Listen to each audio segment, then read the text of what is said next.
नमस्कार. आपण ऐकतोय साखी कहे कबीर, कबीरांचे दोहे आणि त्याचं स्वैर मराठी रूपांतर. हे मराठी रूपांतर केलेलं आहे सौ मनीषाताई अभ्यंकर यांनी. आपलं प्रकरण चाललंय 60व, लाली मेरे लाल की. दोहे आज आपण घेणार आहोत 21 ते 24. प्रथम आपण 21वा दोहा ऐकूयात. सुरती उडानी गगन को, चरण विलंबी जाय. सुख पाया साहेब मिला, आनंद उरन समाय. सुरती उडानी गगन को, चरण विलंबी जाय. सुख पाया साहेब मिला, आनंद उरन समाय. अर्थ ऐकूयात. साधनावस्थेत निर्मल चित्तवृत्ती चिदाकाशात उडून सद्गुरू परमात्म्याच्या चरणांजवळ गेली. त्यामुळे परमसुखाची प्राप्ती झाली, परमात्म्याचं दर्शन झालं. त्यामुळे तो आनंद हृदयात मावेनासा झाला. सद्गुरूंनी उपदेश केल्यावर साधक त्यानुसार साधना करतो. काम क्रोधादी विकारांनी चित्तवृत्ती मलिन झालेली असते, ती तो निर्मल करतो. निर्मल झालेलं मन साधकाला परमात्म्याप्रत घेऊन जातं. साधक परमात्म्याशी एकरूप झाला की तो आनंद वर्णन करता येतच नाही. आता आपण या दोह्यावरची मराठी साखी ऐकूयात. निर्मळ मन पक्षी मग घेतो, चिदाकाशी भरारी. परमात्म्यासी मिलन होता, आनंद भरतो उरी. पुढचा दोहा घेऊयात 22वा. धरती हाती नहीं पग धाऊ, नीर हाता नहीं नाऊ. माता ने जन्म्या नहीं, क्षीर कहाँ ते खाऊ. धरती हाती नहीं पग धाऊ, नीर हाता नहीं नाऊ. माता ने जन्म्या नहीं, क्षीर कहाँ ते खाऊ. दोह्याचा अर्थ ऐकूयात. आत्मस्वरूपाच्या स्थितीत पाय धरण्यासाठी धरणीच नव्हती, स्नान करण्यासाठी पाणीच नव्हतं. जर त्याला मातेने जन्मच दिला नाही, कारण तो अजन्म आहे, तर तो दूध कसं काय पिईल. कबीर परमात्म स्वरूपाचं वर्णन करतायत. परमात्म स्वरूपात पाय ठेवण्यासाठी धरणीच नव्हती, म्हणजेच ते निर्गुण निराकार आहे. तिथे दृश्य सृष्टीचा भासच नाहीये. पंचमहाभूतही नाहीत. जन्म मरणाला अवकाशही नाही. सर्व काही एकरूप आहे आणि म्हणून ते अजन्म आहे. आपण आता ह्या दोह्यावरची मराठी साखी ऐकूयात. नाही धरती पाय ठेवण्या, नहाण्यास ना नीर.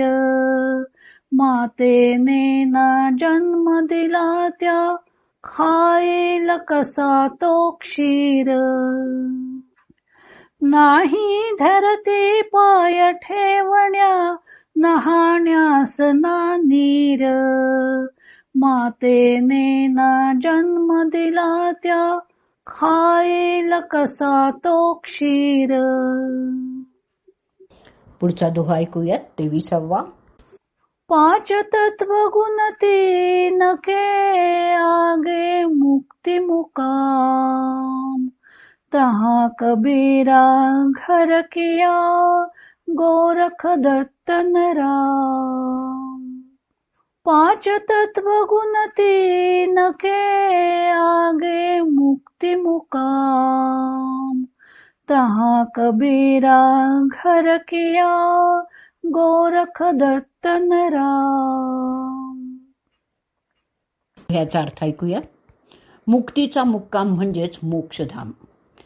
हे 5 तत्व कोणती? पृथ्वी, आप, तेज, वायू आणि आकाश, आणि 3 गुण सत्व, रज आणि तम यांच्या पलीकडे आहे. तिथे कबीरांनी घर बांधलेलं आहे. तिथे गोरख, दत्त किंवा राम असा भेद काही दिसूनच येत नाही. कबीर स्वतःचा अनुभव सांगताना म्हणतात की पंचमहाभूतातीत आणि त्रिगुणातीत असं ते मोक्षधाम आहे. ते अभेद एकरस असं तत्व आहे. कबीरांनी तिथेच घर बांधलेलं आहे. म्हणजेच ते त्या परमात्म तत्वाशी एकरूप झालेले आहेत. आता आपण ह्याच दोह्यावरची मराठी साखी ऐकूयात. पंचतत्व अन त्रिगुणांच्या हे अतीत मुक्तिधाम.